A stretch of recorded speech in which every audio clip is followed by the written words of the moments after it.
The girl in the blood-soaked armor. The battle was over. Smoke rose from the broken field. Shattered metal, burnt vehicles, and scattered bodies lay everywhere. The wind carried the scent of ash and fire. No sound remained. No life seemed to move. But Jalen kept walking. He was a human medic, trained not to fight but to heal. He moved through the wreckage with a scanner in hand, searching for anyone who might still be breathing. Most weren't. But then, he heard something, a soft, short gasp. He turned quickly and followed the sound. It led him to a pile of broken armor and burnt flags. Behind a fallen transport, half buried in rubble, he saw movement. Someone was alive. He dropped to his knees and began clearing the debris, piece by piece, metal by metal, until he saw her. A girl, an alien girl, tall, badly wounded, and barely conscious. Her armor was gold, but covered in thick black blood. A deep gash ran across her side. Her helmet was cracked and her breathing was uneven. Jalen froze. The symbol on her chest plate, he recognized it. Royal crest of Tyrant King Valoran. This was not just any enemy. This was the daughter of the most feared alien ruler in the galaxy, the man behind the destruction of entire human colonies. And she was alive. Jalen looked around. No one else was near. His comms were down. No drones. No patrols. No witnesses. She coughed and opened her eyes, barely able to focus. When she saw him, her lips moved. "Are you here? To finish it?" Jalen didn't answer. Instead, he reached for his medkit. "You're bleeding bad," he said. "Don't waste it," she whispered. He ignored her. He sprayed biofoam over the wound and wrapped it quickly with field bandages. Her skin was cold, a deep shade of violet. Under the armor, she had bruises, burns, and old scars. Some of those marks weren't from this battle. They looked older, punishment scars. She winced as he worked. "You know who I am?" she muttered. "Yes." "Then why are you helping me?" He paused, then answered, "Because you're dying." She tried to push him away, weakly. "You're human. We're enemies." "Not today," he said. After treating her wound, he pulled her out of the wreckage and carried her to a small shelter pod nearby. It was meant for quick healing during war. One bed, one shield, one medic. He laid her down carefully. Her hand grabbed his sleeve. "If they find me, they'll kill us both." "Then they won't find us," he said. She stared at him. Her eyes were bright silver but filled with pain and confusion. "You're a fool," she whispered. "Maybe," he said, "but you're still alive." He worked through the night, clearing the wound, giving her fluids, checking her breathing. She faded in and out of sleep. But once, just before morning, she spoke again. Her voice was softer. "You have no idea what you've done." "I saved a life," he said. "You saved the wrong one," she replied and turned her face away. He sat beside her, tired, covered in her blood. And yet, he didn't feel regret. Only one thought filled his mind. Why would a tyrant's daughter carry scars of punishment if on an eyes full of fear? He didn't know it yet, but the answer to that question would change his life forever. Her chains were golden.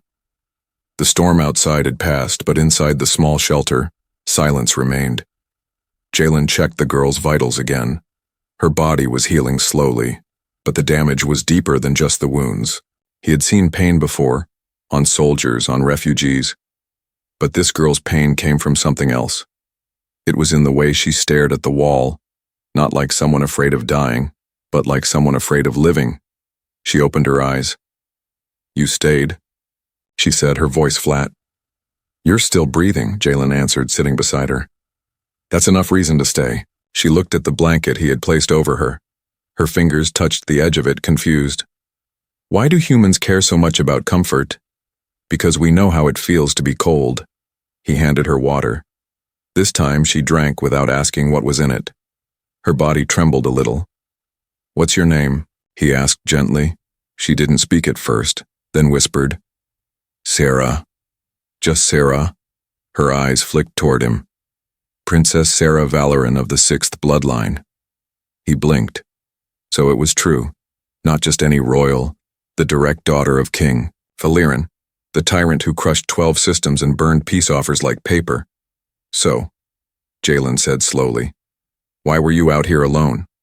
No guards, no officers, no ship?" She looked away. "I ran." He paused. "From your father?" She didn't answer, but her silence was loud. "You were leading rebels," he guessed. Her hand twitched. Jalen leaned forward. "Your wounds, the old scars, they weren't from battle, were they?" Sarah's jaw clenched. "My father believes in discipline," she said. "He taught me pain before he taught me words." "And when you fought back?" "He taught me silence." Jalen breathed in, steadying himself. He had seen tyrants before, but never one who broke their own blood just to keep control. "You think I'm dangerous?" she said. "Everyone does." "I think you were born in a cage," Jalen replied. "And you broke it." She looked at him again, this time with something new in her eyes. Not pride, not anger. Shock. Like no one had ever said those words to her before. Suddenly, a sharp beeping came from the outer wall. Jalen moved fast to the console. "Scanners picked up movement," he said. "2 heat signatures getting closer." Sarah sat up slowly. "My father's enforcers, they hunt loose ends." "They know you survived?" "They always know," she said. Jalen grabbed his weapon. "Stay here, I'll handle them." "No," she said, standing on shaky legs. "If they find you with me, they'll gut you for treason." "I've seen worse," he said with a half smile. She stepped forward. "They'll use me to break you, threaten, lie, torture. You don't understand how they work." "Then help me stop them," Jalen said.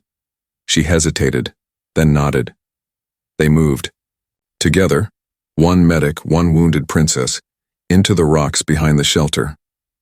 When the enforcers arrived, cloaked in black and silver armor, they didn't ask questions. They opened fire. Sarah acted first.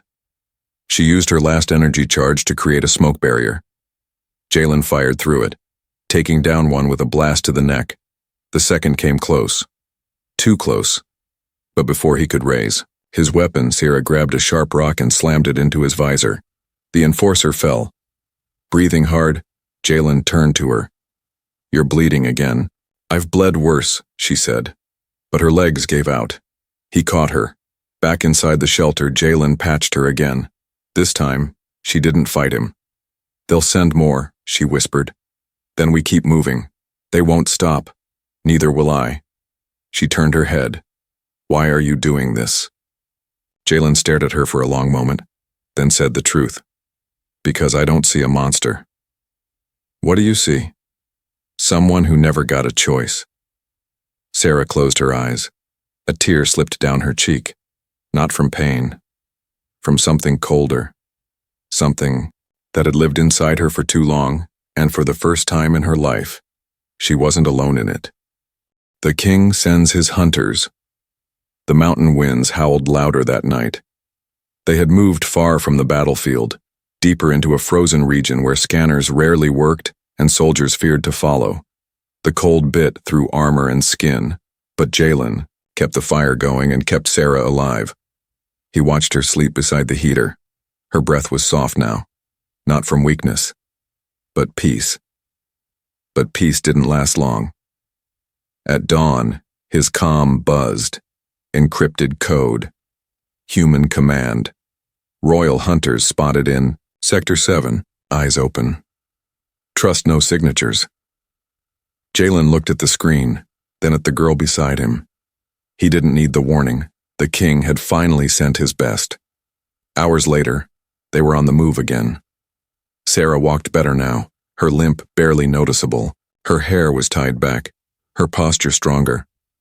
But her eyes still carried the weight of betrayal. They crossed through an icy pass carved by old lava rivers. Jalen led the way, his rifle ready. Sarah stayed close. They didn't speak much, but silence wasn't empty anymore. It was trust. As they reached a broken bridge, Jalen stopped. His scanner flashed red. 6 signatures.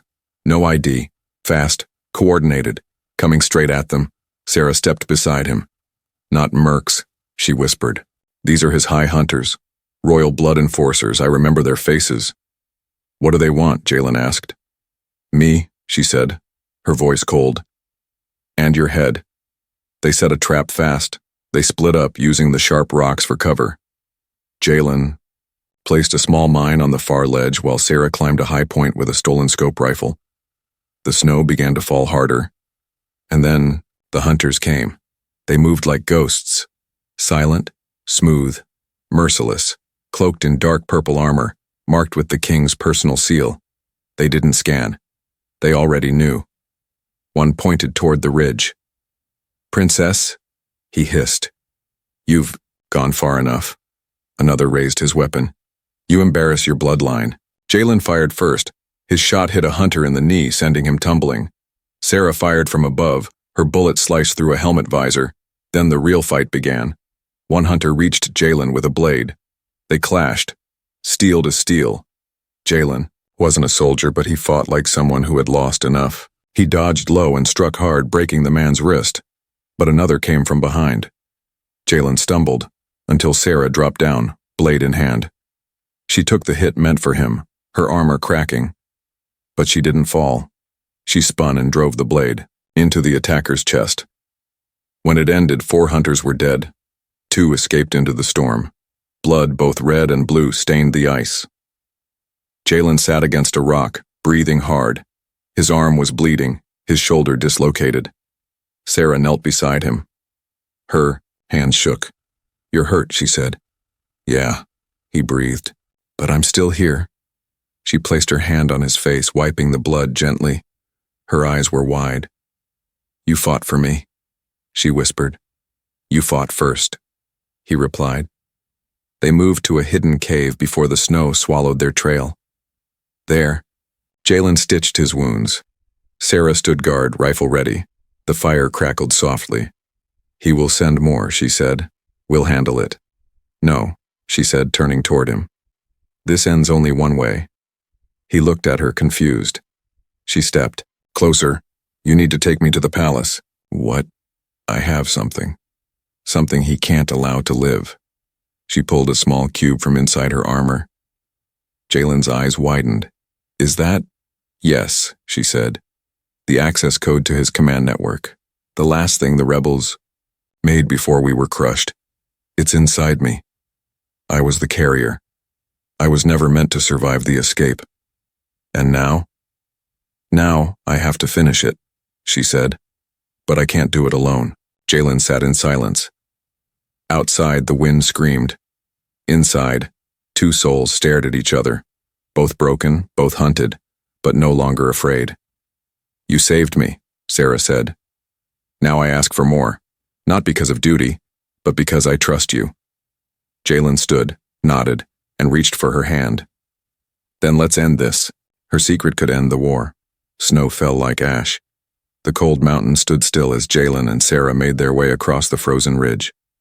They wore stolen cloaks from the fallen hunters, using enemy tech to hide their movement. Deep below, Empire, scanners buzzed, but the pair stayed quiet. They were headed toward the core, the king's capital. But what Jalen carried now could end it all.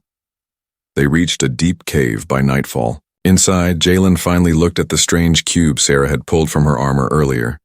It didn't glow. It didn't beep. It pulsed, like it had a heartbeat. What is this thing, really? He asked, sitting across from her by the fire. Sarah unwrapped it gently, revealing a small, clear core filled with light and ancient code. It's a lockbreaker, she said.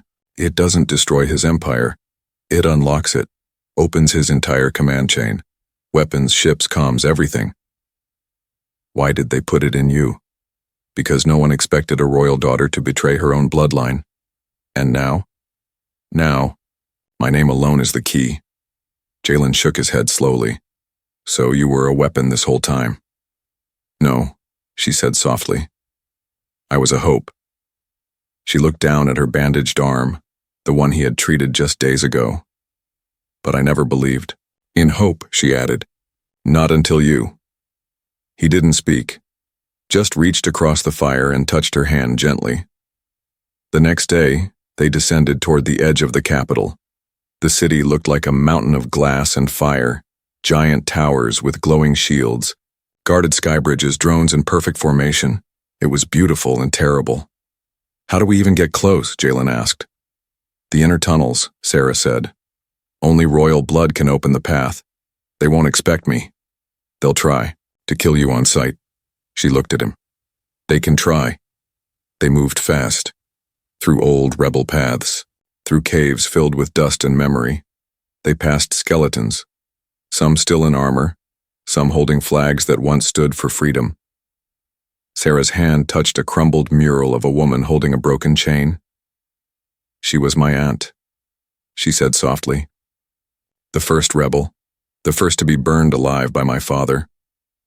Jalen looked at her. You're not like him. I used to wish I was, she whispered. Because being like him meant safety. What changed? You. They reached the hidden gate at midnight, a round door made of silver stone buried in vines. Sarah stepped forward and placed her palm on the surface. The stone glowed and opened. Inside, old tunnels stretched toward the palace heart. Echoes filled the air, whispers from the past, from soldiers who had walked these paths in silence, hoping to make it out alive. Jalen and Sarah moved slowly, but every step felt like a decision they couldn't take back. They reached a tall chamber with a console, ancient, sealed, untouched. Sarah stepped forward. This is it. She placed the cube inside the core slot. Nothing happened. Then a soft hum, and light filled the walls. Screens lit up, maps, codes, battle plans, fleet routes. And on one screen, the face of the king. His eyes were cold, his voice sharper than any blade. So, you're still alive. Sarah stood tall. Not for long if you have your way. You come home just to betray me? I was never home, she said. You raised a weapon. I became something more. The king's voice turned dark. The human beside you, he's a tool. He will die. Sarah didn't flinch. Then I die with him. Jalen moved closer. You sure about this? He whispered. I've never been more sure, she said, and she touched the final control. Outside, in the skies above the capital, Empire ships suddenly lost connection. Turrets powered down, drones dropped from the sky. Millions of soldiers stared at their useless weapons, and deep inside the palace alarms screamed, not for intruders but for control lost. The king's face vanished from the screen. His voice echoed once more. I will find you. Sarah whispered back, You already lost me. The screen went dark, and for the first time, the war paused, not because of treaties, but because of choice. Sarah fell to her knees, weak, shaking. The energy core had drained her. Jalen caught her before she hit the floor. Stay with me, he said. I'm fine, she whispered. Just tired, for the first time, from winning. He smiled, but behind them, footsteps echoed from the tunnel. Imperial guards. One last fight. Jalen raised his weapon. Sarah pulled her knife. Side by side, they faced what came next. Not as medic and prisoner, but as equals. Royal blood meets human courage. The palace shook. Power flickered in every tower. Command lines fell silent. High-ranking generals shouted in confusion. Entire battle fleets went offline. For the first time in years, the Empire had no voice, no eyes and no teeth, and at the heart of it all stood a human medic and a wounded princess. Footsteps echoed fast in the tunnel behind them. Imperial guards, armed and furious, raced through the silver corridor, weapons ready.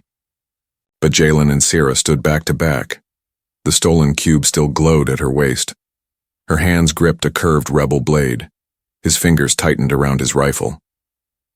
They're close, Jalen said. Let them come, Sarah whispered. I'm ready. When the first soldier turned the corner, Jalen fired.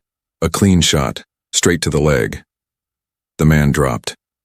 The second soldier aimed for Jalen, but Sarah rushed forward like lightning.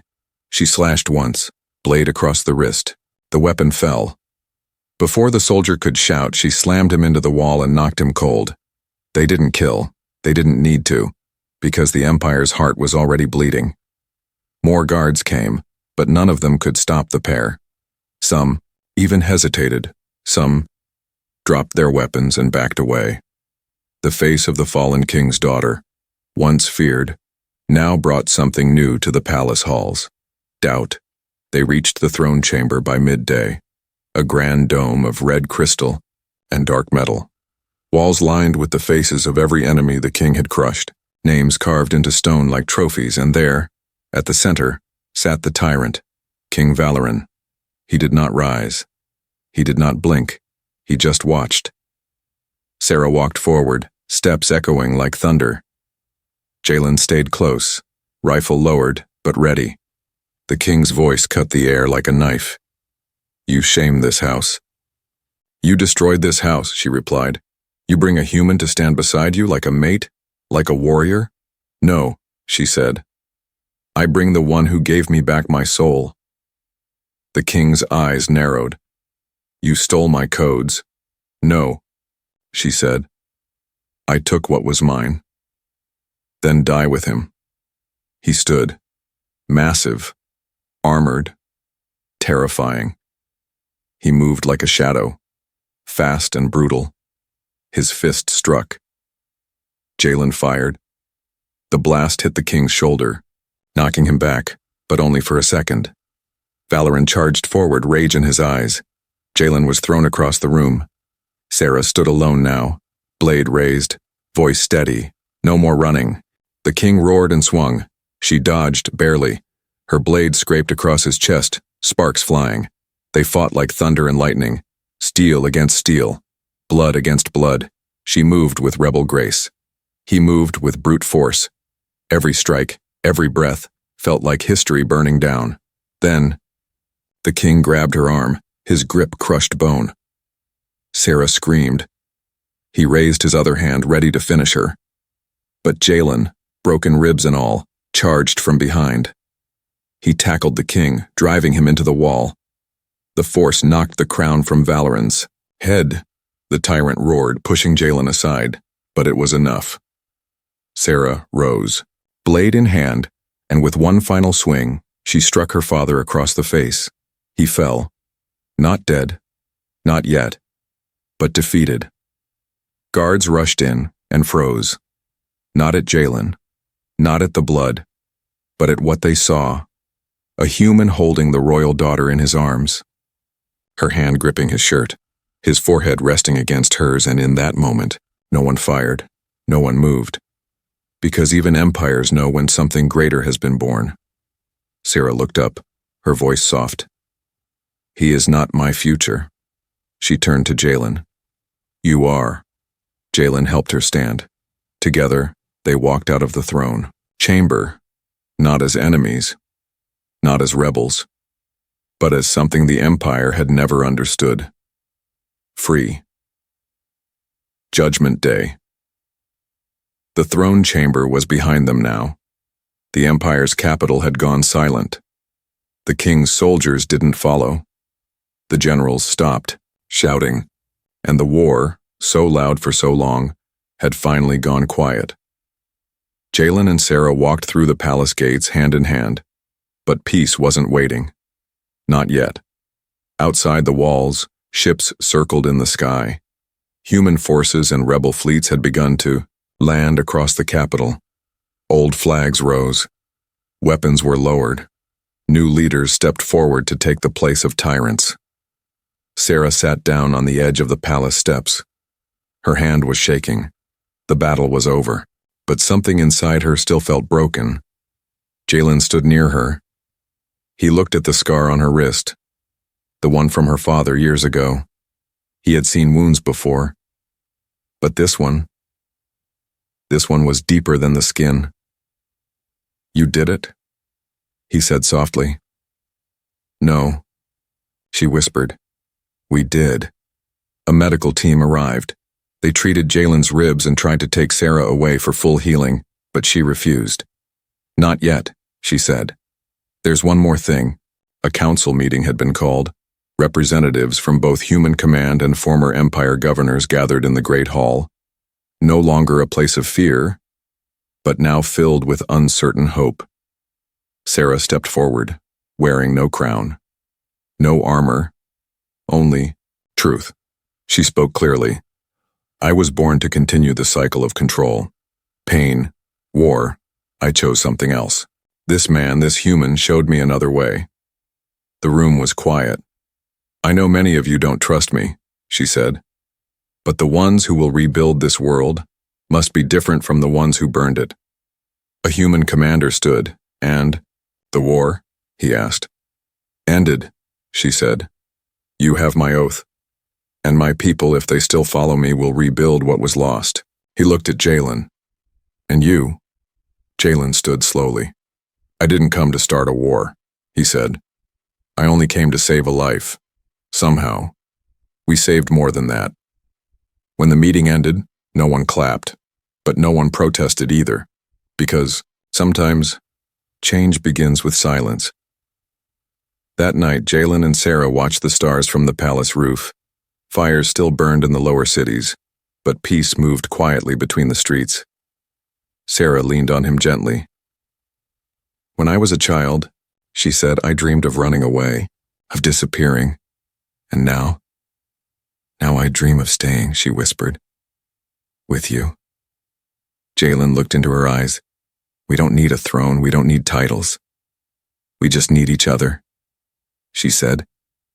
He kissed her. No cameras. No ceremony. Just two people who had every reason to be enemies, but chose something else. The next day, ships arrived to carry the last of the wounded to safe zones. New leaders formed a council for peace. Rebel banners were lowered, replaced by symbols of unity, not conquest. Sarah walked with Jalen to the launch pad. One of the officers handed him a medal, a letter, and a title. You're a hero now, he said. Jalen smiled, then handed the medal to a passing child. He needs it more than I do. As they entered the ship together, Sarah took Jalen's hand. You gave me life, she whispered, and I'll spend the rest of mine proving you we're right to save it. The hatch closed behind them, and for the first time in a long time, they were truly free. The reward he never expected. Weeks passed. The war was over. The empire was gone. And across many systems, people tried to live again. Humans and former enemies sat at the same tables. Old ruins were rebuilt. Soldiers became farmers. Weapons turned into tools. It wasn't easy. It wasn't perfect, but it was hope. And in the quiet hills of the neutral zone, two figures walked together every day. Jalen and Sarah. They had no guards now. No enemies watching. Just a small home, a clear sky, and a freedom both of them had never known before. One morning, as sunlight warmed the fields, Jalen found Sarah standing by the river. She was barefoot, her hair loose in the wind, eyes calm. He stepped beside her. You okay? He asked. More than okay, she said. I used to think peace felt empty. Now, it feels full. He smiled. You earned it. She turned to him slowly. We earned it. That night, a messenger arrived, an invitation from the new High Council. They wanted to honor Jalen in the capital. Again, medals, ranks, rewards. Everything he had already refused once. Sarah read the letter aloud, then looked at him. Will you go? He shrugged. Only if you're with me, she smiled. Then let's show them what peace really looks like. The next week, they returned to the city. This time not as fugitives, not as rebels, but as symbols. The grand hall was filled with humans and former Zareen officials. Children stood in the front rows wearing robes of both cultures. Flags of unity waved above them. The speaker called out, This man, Jalen of Earth, saved the life of the Tyrant King's daughter. But more than that, he saved her heart. And because of that, he saved all of us. Cheers rose. But Jalen didn't. Step forward. Not yet. He turned to Sarah and whispered, "You should be up there." She shook her head. "Not without you." They walked forward together, hand in hand, like always. Jalen stood at the center. He was offered a medal, a title, and command of any fleet he wished. He looked down at the medal, then handed it back. "I don't want ships or power," he said. "I came here to save one life, but I was the one who got saved." He turned to Sarah. "She gave me more than thanks, more than loyalty. She gave me a reason to stop being alone." The room fell silent. Sarah stepped forward. Now she took off the simple pendant around her neck, the last piece of her royal past, and placed it in Jalen's hand. "I have nothing left to give you," she said softly. "No crown, no empire, only this heart. And it's yours." Jalen didn't speak. He just held her hand and smiled. Outside, people watched on screens across dozens of planets. Some cried, some whispered, and some, who had once believed humans were only destroyers, saw something new. Healing. Later that night, they returned to their small home in the hills. The stars were clear, the wind soft. Sarah sat beside the fire, holding a small box. She gave it to him. Inside was a ring. Simple. Silver. Carved with 2 words in old Zareen script. "Freedom chosen." He looked at her. "Marry me," she said. "I thought you'd never ask," he whispered. And under the quiet sky, without ceremony or crowds, they gave each other the only reward that truly mattered, a life worth living, together.